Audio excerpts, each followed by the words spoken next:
So far as the term geography is concerned, geography is a scientific study of Earth's surface, physical features, atmosphere and human populations.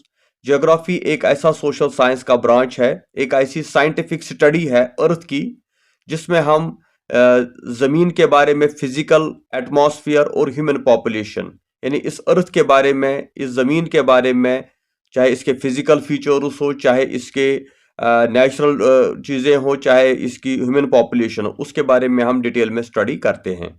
Geography एक vast subject है, लेकिन इन कुछ lectures में हम कुछ important चीज़ें cover करेंगे, क्योंकि ज्योग्राफी जो है it explores the relationship between people and their environment, यानी लोगों की एनवायरनमेंट के साथ क्या रिलेशन है, और analysing where things are located, कौन सी चीज़ कहाँ पे है, वाई दे आर देयर, वो क्यों वहाँ पे है, and how they are changing, और वो कैसी चेंज होती है। ये सारी चीज़ें हम जियोग्राफी में स्टडी करते हैं। तो इसके दो इंपॉर्टेंट पिलर्स है या ब्रांचेस हम कहेंगे, एक है फिजिकल जियोग्राफी, दूसरा है ह्यूमन जियोग्राफी। फिजिकल जियोग्राफी में हम नेचुरल साइंसेस की को डिस्कस करते हैं, नेचुरल थिंग्स को डिस्कस करते हैं, और ह्यूमन जियोग्राफी में हम सोशल साइंस को स्टडी करते हैं। तो इस तरह से ज्योग्राफी के बहुत सारे ब्रांचेस हैं। पहले हम इन ब्रांचेस की बात करेंगे। एक हमारा ब्रांच है फिजिकल ज्योग्राफी। फिजिकल ज्योग्राफी में हम क्लाइमेट चेंज को स्टडी करते हैं। क्लाइमेट चेंज यानी that's like study of global warming, rising sea level, shifting weather patterns, for example melting ice caps in Arctic and Antarctic regions. तो climate change जिसमें global warming, sea level, weather, ये सारी चीज़ें आती है। इसी तरह फिजिकल ज्योग्राफी में हम नेचुरल डिजास्टर्स को स्टडी करते हैं, लाइक अर्थक्वेक, इसका कॉज क्या होता है, रीजन क्या होता है, इसका इम्पैक्ट क्या पड़ता है। इसी तरह सुनामी, वाइल्ड फायर। इसी तरह हम देखते हैं कि जो सुनामीज वर्ल्ड में आई, 2011 में सुनामी आई थी जापान के अंदर, और 2020 में वाइल्ड फायर आया ऑस्ट्रेलिया में। तो इन सारी चीज़ों को हम, जिनको नेचुरल डिजास्टर्स हम कहते हैं, चाहे वो वाइल्ड फायर हो, सुनामी हो, अर्थक्वेक हो, ये सारी चीज़ें हम फिजिकल ज्योग्राफी के पार्ट में आती हैं। इसी तरह conservation efforts, protecting natural habitats, endangered species such as efforts to preserve the Amazon rain forest, यानी जो नेचुरल चीज़ें हमारे पास है उनको प्रोटेक्ट करना, जिसमें हमारा वाइल्ड लाइफ आता है, जिसमें हमारी स्पेशीज आती है, तो या इसमें हमारे समंदर आते हैं, या रेन फॉरेस्ट्स, इन सारी चीज़ों को जो है कैसे कंजर्व किया जाता है, कैसे प्रोटेक्ट किया जाता है, और क्यों प्रोटेक्ट किया जाता है, इन चीज़ों को हम फिजिकल ज्योग्राफी, इसमें climate change, natural disaster and conservation of efforts. उसके बाद आता है ह्यूमन ज्योग्राफी।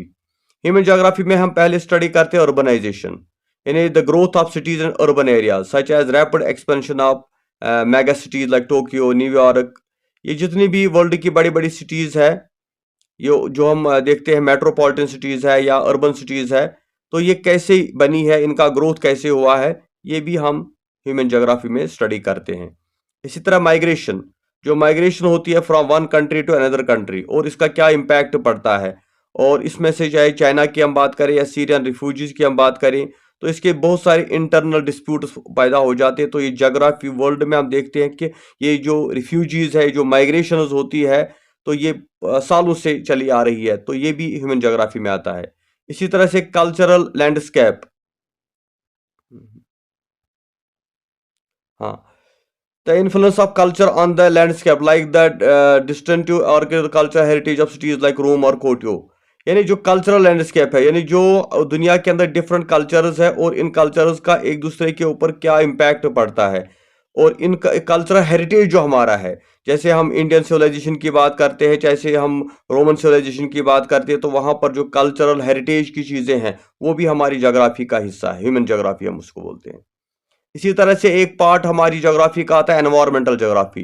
एनवायरमेंटल ज्योग्राफी में हम सस्टेनेबल डेवलपमेंट की बात करते हैं, यानी जो बैलेंस है economic growth with environmental protection. Sustainable development का मतलब होता है कि हम जो इकोनॉमिक ग्रोथ करते हैं, लेकिन उससे हमारा एनवायरमेंट प्रोटेक्ट हो, हमारे एनवायरमेंट को कोई प्रॉब्लम ना हो। तो इसी तरह से जो आजकल हम ग्रीन सिटीज़ का कंसेप्ट हमारे पास है, या रिन्यूएबल एनर्जी रिसोर्सेज है, कि हम ऐसे रिसोर्सेज यूज़ करते हैं जिसको रिन्यू किया जा सकता है, जिससे हमारे नेचुरल रिसोर्स को प्रोटेक्शन मिले, हमारा नेचुरल रिसोर्स ज़्यादा ज़ाया ना हो, तो ये एनवायरमेंटल ज्योग्राफी में आता है। इसी तरह pollution management, addressing issue like air pollution cities such as Beijing and New Delhi, और plastic pollution in the oceans. यानी पोल्यूशन मैनेजमेंट ये एनवायरनमेंट में पढ़ा जाता है कि एयर पोल्यूशन जो है सिटीज के अंदर है आजकल, बड़ी बड़ी सिटीज के अंदर, या प्लास्टिक पोल्यूशन जो है ओशियंस के अंदर, समंदर के अंदर, इसका क्या इम्पैक्ट हुआ। इसी तरह एग्रीकल्चर प्रैक्टिसेस, जैसे ग्रीन रेवोल्यूशन की हम बात करें, फूड प्रोडक्शन की हम बात करें, फार्मिंग में जो नई नई टेक्निक्स यूज की जाती है जिससे हमारी जो है इकोनॉमी, हमारा एग्रीकल्चर प्रोडक्शन बढ़ जाता है, तो ये भी एनवायरमेंटल ज्योग्राफी आता है। इसी तरह से हम इकोनॉमिक ज्योग्राफी की बात करते हैं जिसमें ग्लोबल ट्रेड आता है। जो ग्लोबल ट्रेड है दुनिया के अंदर डिफरेंट कंट्रीज के बीच में ये ट्रेड कैसे होता है, इंपोर्ट एक्सपोर्ट क्या होता है। तो आजकल जो हम देखते हैं ये जो मिडल ईस्ट के अंदर जो परेशानी है, तो इस वजह से जो हमारी ये इकोनॉमिक ज्योग्राफी आती है कि हमारी इकोनॉमी डिपेंड होती है ज्योग्राफी के ऊपर। यानी लोकेशन कहाँ पे है, कहाँ से आपके ऑयल रिजर्व्स आते हैं, कहाँ से आपका ट्रेड चलता है, समंदर के रास्ते, जमीन के रास्ते। तो रिसोर्स डिस्ट्रीब्यूशन, जो हमारे नेचुरल रिसोर्सेज है, ऑयल रिजर्वर्स है मिडल ईस्ट के अंदर, या रेयर अर्थ मिनरल्स है चाइना के अंदर, इनकी लोकेशन क्या है और इनका मैनेजमेंट, इनको कैसे हम यूटिलाइज कर सकते हैं। इसी तरह से टूरिज्म आता है इसमें, कि जो इंपॉर्टेंट टूरिस्ट डेस्टिनेशन वर्ल्ड के अंदर है, ये भी ज्योग्राफी में आता है, क्योंकि आपकी ज्योग्राफिकल लोकेशन एक ऐसी होती है जिससे आप टूरिस्ट को अट्रैक्ट करते हैं। इसी तरह एक और पार्ट हमारे इसका है पॉलिटिकल ज्योग्राफी, जिसमें पॉलिटिकल ज्योग्राफी में आता है जियो पॉलिटिकल कॉन्फ्लिक्ट, जो बॉर्डर के डिस्प्यूट्स होते हैं, जमीन को लेकर झगड़ा जो होता है, टेरिटोरियल कॉन्फ्लिक्ट जो होते हैं, जिसको जियो पॉलिटिक्स भी बोलते हैं, जिसमें हम देखते हैं कि कश्मीर रीजन जो है ये भी एक जियो पॉलिटिकल इशू है, बॉर्डर के ऊपर डिस्प्यूट्स है। तो बॉर्डर्स एंड बाउंड्रीज, जो दुनिया के अंदर डिफरेंट बॉर्डर्स है, जो बाउंड्रीज है कंट्रीज के बीच में, वो भी हमारी पॉलिटिकल ज्योग्राफी में आता है। इसी तरह से ग्लोबल गवर्नेंस, कि यूनाइटेड नेशन जो है ये एक इंटरनेशनल ऑर्गेनाइजेशन है जो ग्लोबल इश्यूज को एड्रेस करता है, जैसे क्लाइमेट चेंज हो रही है, ग्लोबल वार्मिंग है, ह्यूमैनिटेरियन एड है, तो ये सारा ग्लोबल गवर्नेंस में आता है। तो ये कुछ इंपॉर्टेंट फील्ड्स है ज्योग्राफी के, like political geography, economic geography, environmental geography, human geography and physical geography. इससे आपको ये पता लगेगा कि ज्योग्राफी का कितना वास्ट स्कोप है और ये कितने एरियाज को कवर करता है। लेकिन अब चूंकि हमारे पास उतना टाइम नहीं है कि हम हर एक फील्ड को डिस्कस करें डिटेल में। अच्छा, एक और पार्ट हमारी ज्योग्राफी का आता है कल्चरल ज्योग्राफी। कल्चरल ज्योग्राफी में हम क्या करते हैं, language distribution, the study of how language spread and और maintenance such as prevalence of English as a global lingua franca. यानी जो दुनिया के अंदर जो लैंग्वेजेस है, ये लैंग्वेजेस कैसे स्प्रेड हुई है, ये लैंग्वेजेस दुनिया में कैसे फैल रही है और कैसे फैली है, इनका डिस्ट्रीब्यूशन क्या है, how many people speak English, how many people speak Arabic language, या in which region which language is being speaking. तो इसको हम बोलते हैं लैंग्वेज डिस्ट्रीब्यूशन, जो कल्चरल ज्योग्राफी में आता है। इसी तरह religious practices, geographical distribution of regions and their cultural impact such as influence of Islam in Middle East and Christianity in America। जैसे हम रिलीजियस प्रैक्टिस की बात करेंगे तो मिडल ईस्ट जो हमारा है वहां पे इस्लाम का ज्यादा इन्फ्लुएंस है, क्रिश्चियनिटी का अमेरिका के अंदर। उसका क्या रीजन है, ये क्यों वहां पे क्यों इस्लाम ज्यादा है और यहाँ पे क्रिश्चियनिटी क्यों ज्यादा है, तो ये रिलीजियस प्रैक्टिस किस एरिया में कितनी होती है, ये कल्चरल ज्योग्राफी में आता है। इसी तरह हेरिटेज एंड आइडेंटिटी, चाहे ताजमहल की हम बात करें, जो हमारे हेरिटेज है, जो हमारा हेरिटेज है, जो हमारी आइडेंटिटी है, या इजिप्ट के अंदर जो पैरामिड्स है, ये एक हेरिटेज साइट होती है जिसको हम स्टडी करते हैं कल्चरल ज्योग्राफी में। इसी तरह एक टर्म हमारे पास है जियोस्पेटिकल टेक्नोलॉजी। जियोस्पेटिकल टेक्नोलॉजी, ये जियोस्पेटिकल टेक्नोलॉजी क्या होती है कि आजकल हम ज्योग्राफी में नई नई टेक्नोलॉजियां यूज करते हैं, इसीलिए इसको साइंटिफिक स्टडी बोलते हैं, जैसे जीआईएस एंड रिमोट सेंसिंग। तो ये जीआईएस एंड रिमोट सेंसिंग एक हमारा नया टर्म है, use of geographical information systems and satellite imaginary to monitor and manage environmental changes, urban planning and disaster response. कि जो जीआईएस यूज किया जाता है, रिमोट सेंसिंग हम बोलते हैं, जिससे हम क्या करते हैं, हम सैटेलाइट के थ्रू इंफॉर्मेशन कलेक्ट करते हैं एनवायरमेंट के बारे में। जैसे आजकल जो हमारा ये एनवायरमेंट, ये जो हमारा वेदर है, इसके बारे में भी जो है ये कि ज्योग्राफिकल इशू है, क्यों यहाँ बारिश पड़ती है, क्यों किसी इलाके में बर्फ पड़ती है, कब ये मानसून चेंज होते हैं, ये सारी चीजें इसमें अब टेक्नोलॉजी का यूज किया जाता है। इसी तरह नेविगेशन एंड मैपिंग, यानी use of GPS technology for everyday navigation, like Google maps आप यूज करते हैं। आजकल आप गूगल मैप्स यूज करते हैं जिससे आप लोकेशन ट्रेस करते हैं कि किस एरिया में हमें पहुंचना है। तो ये एक साइंटिफिक टेक्नोलॉजी है जो हम ज्योग्राफी में यूज करते हैं। पहले हम मैप्स यूज करते थे, मैप्स के जरिए से हम कहीं पे जाते थे, लेकिन आजकल हम जो है इसमें टेक्नोलॉजी हमने यूज की है। इसी तरह smart cities, integration of geo technology in urban planning to create efficient sustainable cities enhance service infrastructure. ये जो स्मार्ट सिटीज का कंसेप्ट है, ये भी बेसिकली जिसमें हम एक पर्टिकुलर लोकेशन को टारगेट करते हैं और वहां पे नई नई फैसिलिटीज प्रोवाइड करते हैं, जिससे हम स्मार्ट सिटीज उनको बोलते हैं। तो example of geography in education research, education और रिसर्च में ज्योग्राफी का क्या रोल है। जैसे फील्ड स्टडीज होती है, हम फील्ड्स में जाके स्टडीज करते हैं। जैसे हम फॉर एग्जांपल अर्बन एरियाज में, रूरल एरियाज में हम देखते हैं वहाँ का एनवायरनमेंट, वहाँ की लोकेशन को ट्रेस करते हैं।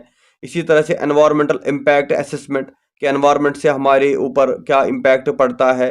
कल्चरल एंड हिस्टोरिकल ज्योग्राफी, यानी आजकल ज्योग्राफी जो है एक इम्पॉर्टेंट सब्जेक्ट बन गया है जिसमें काफ़ी ज़्यादा रिसर्च का स्कोप भी है। लोग इसको इसमें से रिसर्च करते हैं, इसमें साइंटिफिक मेथड उसको यूज किया जाता है। हालांकि एक सोशल साइंस है, लेकिन ये साइंस की तरह काम करता है क्योंकि नई नई टेक्नोलॉजीज अब आजकल ज्योग्राफी में यूज की जाती है। तो ये थी basic information about geography and it's branches. ठीक है। जी सर। हाँ, ये मैंने सोचा क्योंकि ज्योग्राफी आपका सब्जेक्ट नहीं होगा, मे भी कुछ किसी बच्चे ने पढ़ा होगा, लेकिन मैक्सिमम स्टूडेंट्स को ज्योग्राफी के बारे में कुछ बेसिक चीज़ें पता नहीं होती है। इसीलिए हमारे जो यहाँ पे टर्मिनोलॉजी एंड ज्योग्राफी, ज्योग्राफी में हम कौन सी टर्मिनोलॉजी यूज़ करते हैं, किन टर्म्स को हम ज़्यादा यूज़ करते हैं और उनका मतलब क्या है। GIS, geographical information system. GIS क्या होता है? A system designed to capture, store, manipulate, analyze, manage, present and spot on geographical data। यानी जियोग्राफिकल डेटा को डिजाइन करना, कैप्चर करना, स्टोर करना।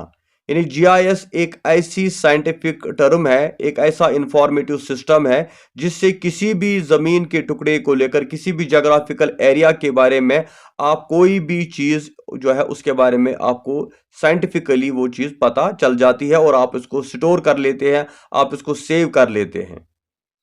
अच्छा, continent, one of the 7 large areas of the earth. जो हमारी अर्थ है इसके जो है हमने 7 कंटिनेंट्स बनाए हैं इसके, जिसमें Africa, Antarctica, Asia, Europe, north America, Australia and south America आता है। तो ये जो है ये लोकेशन है बेसिकली डिफरेंट एरियाज है ज़मीन के, जिनमें डिफरेंट कंट्रियां रहती है। कुछ एरियाज जैसे एंटार्क्टिका है जहाँ पे कोई इंसान नहीं रहता, तो इनको हम 7 कंटिनेंट्स ऑफ द अर्थ बोलते हैं।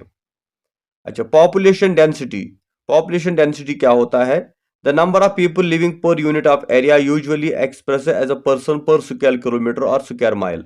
यानी जमीन के एक टुकड़े के अंदर, एक स्क्वायर किलोमीटर के अंदर कितने लोग रहते हैं, उसको हम पॉपुलेशन डेंसिटी बोलते हैं। जियोपॉलिटिक्स।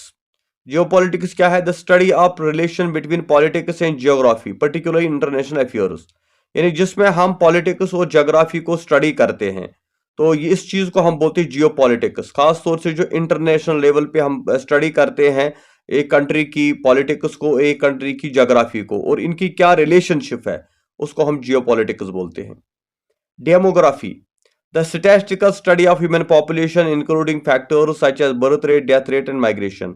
डेमोग्राफी का मतलब होता है स्टैटिस्टिकली स्टडी करना ह्यूमन पॉपुलेशन को। दैट मीन्स कि ये देखना कि जो लोग हमारे हैं, अगर हम कहेंगे इंडिया की पॉपुलेशन 1 बिलियन है, तो इस 1 बिलियन में का बर्थ रेट क्या है, जैसे कितने लोग पैदा होते हैं, डेथ रेट यहाँ पे क्या है, माइग्रेशन कितने लोग करते हैं, तो जेंडर मेल कितने हैं, फीमेल के कितने हैं, या हायर कास्ट कितने हैं, लोअर कास्ट, अर्बन एरियाज में कितने रहते हैं, लोकल एरियाज में कितने रहते हैं। इस सारी चीज को हम बोलते हैं डेमोग्राफी, यानी statistical study of human population.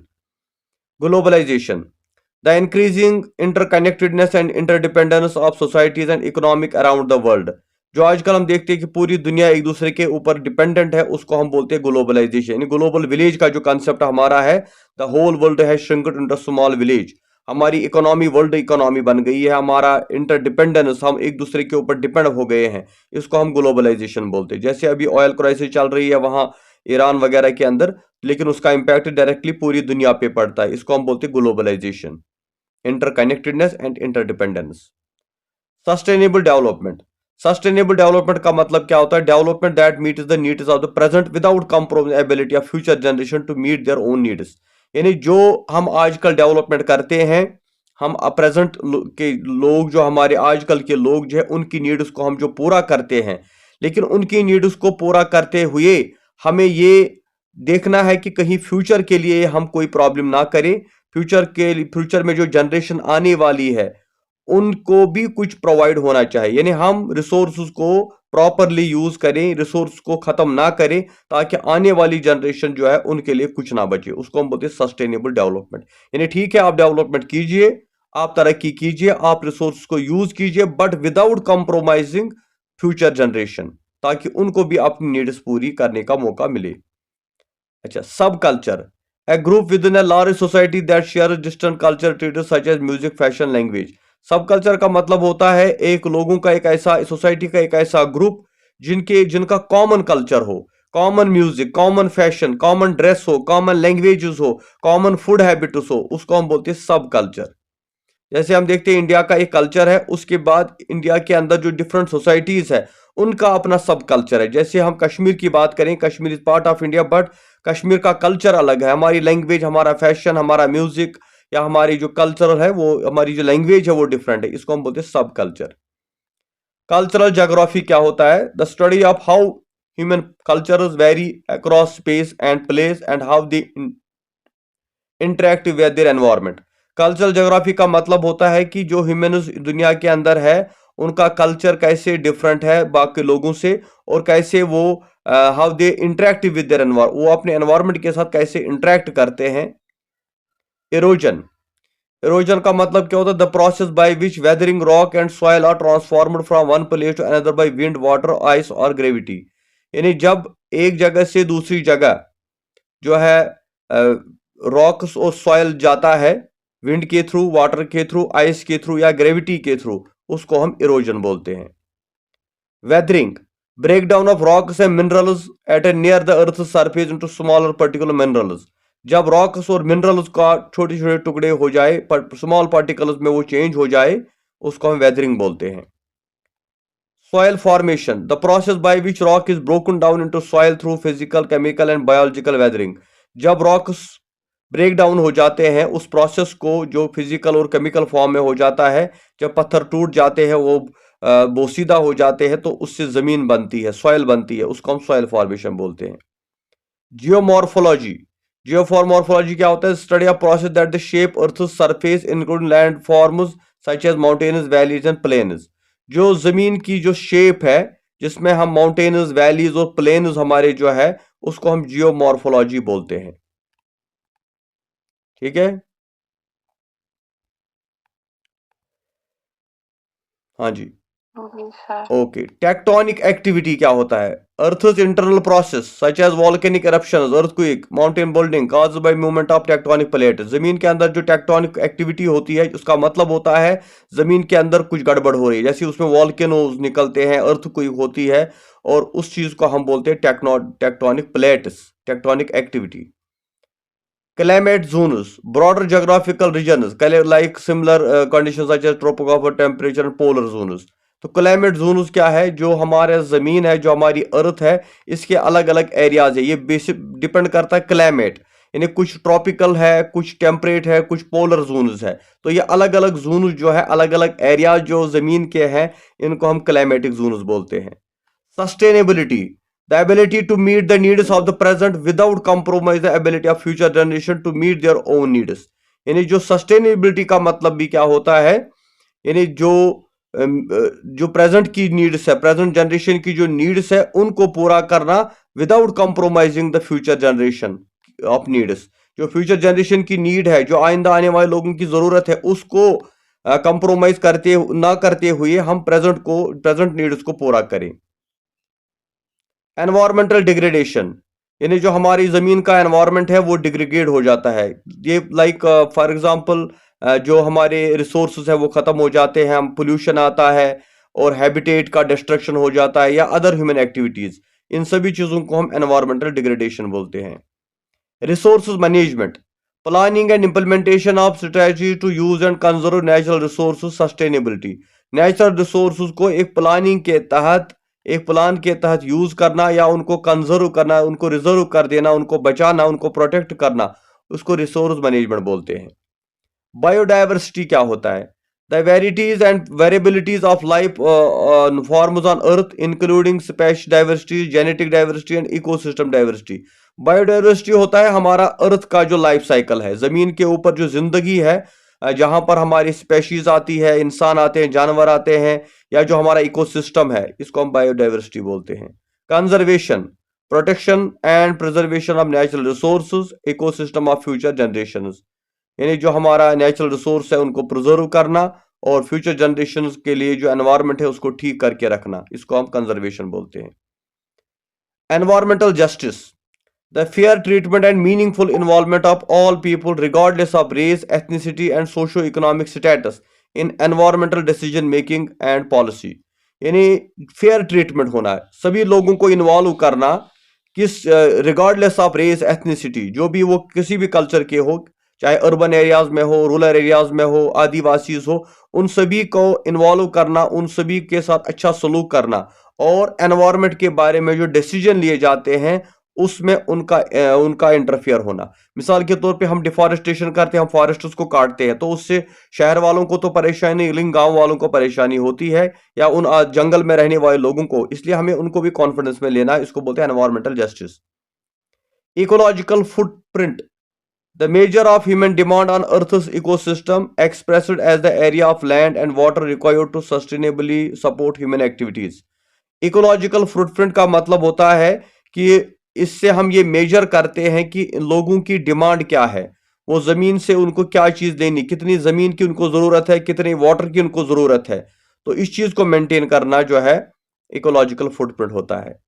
Environmental impact assessment, यानी the process of evaluating the potential environmental consequences of proposed projects and policy before they are implemented.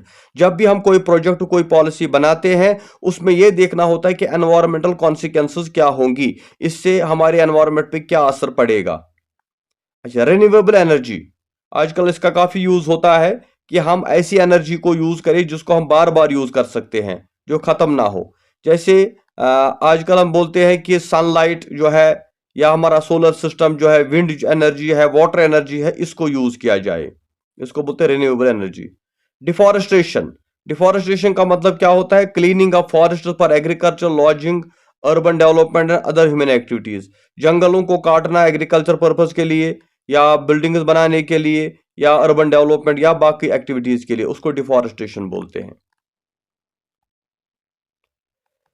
Okay, urbanisation, urbanisation is a process, एक process है जिसमें human population को एक particular area में उनको बसाया जाता है, और often leading to environmental challenges such as pollution, habitat loss and resource.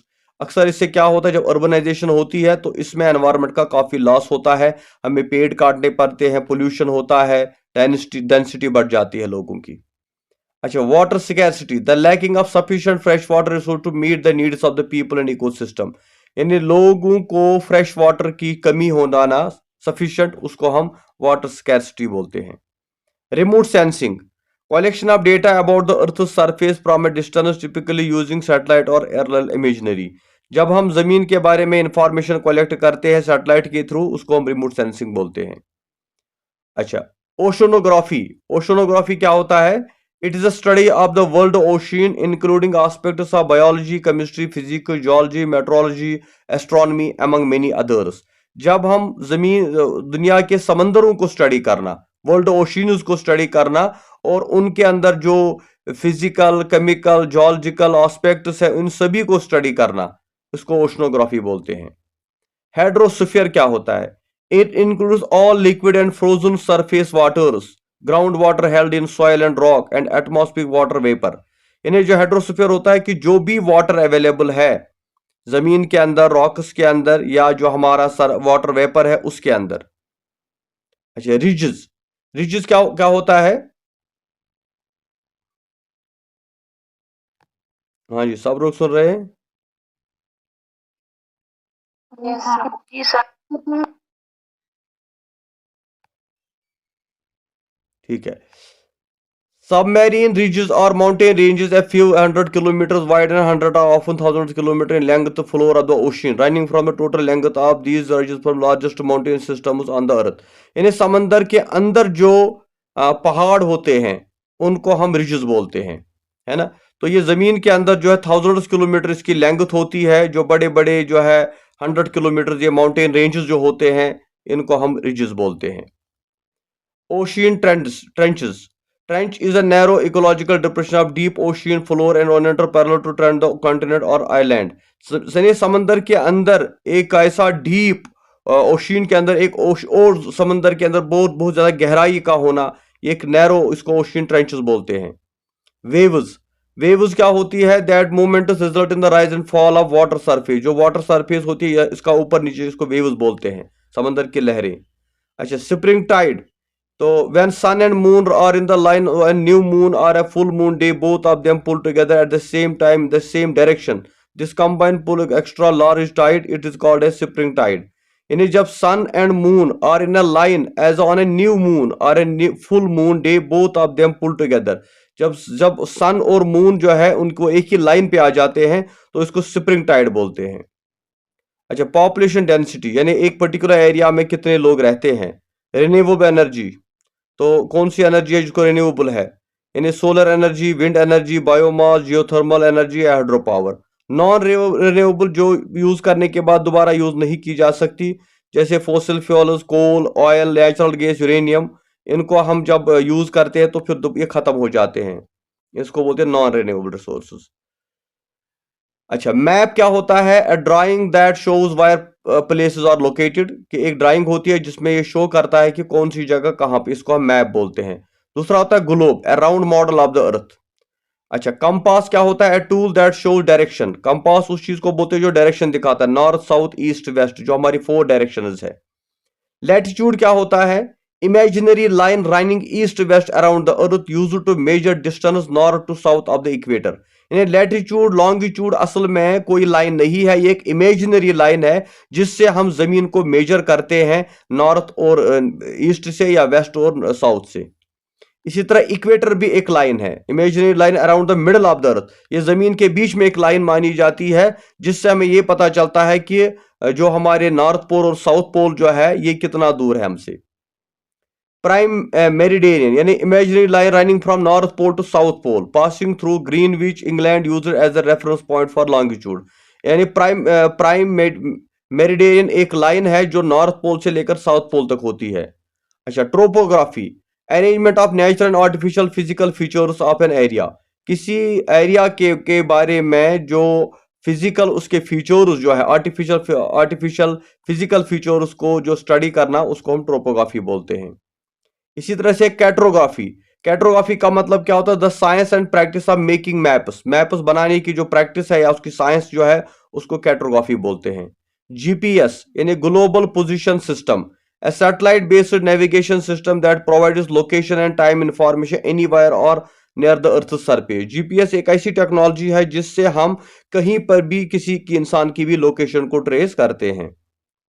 अच्छा, चाइना सौरो, चाइना सौरो क्या होता है? एक येलो रिवर है, ह्यूंग ही उसका नाम है, ये चाइना के अंदर एक दरिया है, उसको बोलते हैं सौरो ऑफ चाइना। इसको क्यों हम सौरो ऑफ चाइना बोलते हैं? क्योंकि इसमें कभी भी अचानक से कभी भी सैलाब आ जाता है और जिससे हजारों लाखों लोग मर जाते हैं। तो चाइना में इससे आज तक जो है काफी नुकसान हुआ है, काफी लोग मारे जा चुके हैं, इसलिए इस दरिया का नाम येलो रिवर या ह्यूंग ही है, जिसको हम चाइना सौरो भी बोलते हैं। अच्छा, वर्ल्ड लार्जेस्ट लेक, कैस्पियन सी जो है ये वर्ल्ड लार्जेस्ट लेक है, जिसका अप्रोक्सीमेट एरिया जो है वो है 3,71,000 स्क्वायर किलोमीटर। तो इसमें जो है इसका वॉल्यूम जो है ये यूरोप से लेकर एशिया तक है। इसमें काफी ज्यादा जो है बॉर्डर जो है 5 कंट्रीज के अराउंड बॉर्डर 50। बाल्कन स्टेट्स कौन सी होती है? Balkan states are located in south east Europe on the, जिसमें बाल्कन, जिनको बाल्कन पेनिनसुला बोलते हैं, खासतौर से इसमें Albania, Bosnia Herzegovina, Bulgaria, Croatia, Kosovo, Montenegro, North Macedonia, Romania, Serbia, parts of Greece and Turkey. तो इनको हम बाल्कन स्टेट्स बोलते हैं क्योंकि कल्चरली ये डाइवर्स है ये रीजन। इसमें क्रिश्चियनिटी, इस्लाम और रोमन कैथोलिज्म की है। लैंग्वेजेस यहाँ पे साल्विक, रोमानिया और अल्बेनिया है। तो ये बाल्कन एरिया है, इनको बाल्कन स्टेट्स भी बोलते हैं। तो इस तरह से ये कुछ जोग्राफिकल टर्म्स है जो हमने आज आपको एक्सप्लेन की। तो आगे हम कुछ इंपॉर्टेंट कंसेप्ट जो ज्योग्राफी के है, जो हमें पढ़ने जरूरी है, वो हम जानेंगे इंशाल्लाह। तो आज का टॉपिक हम यहीं पे कंक्लूड करते हैं, ठीक है।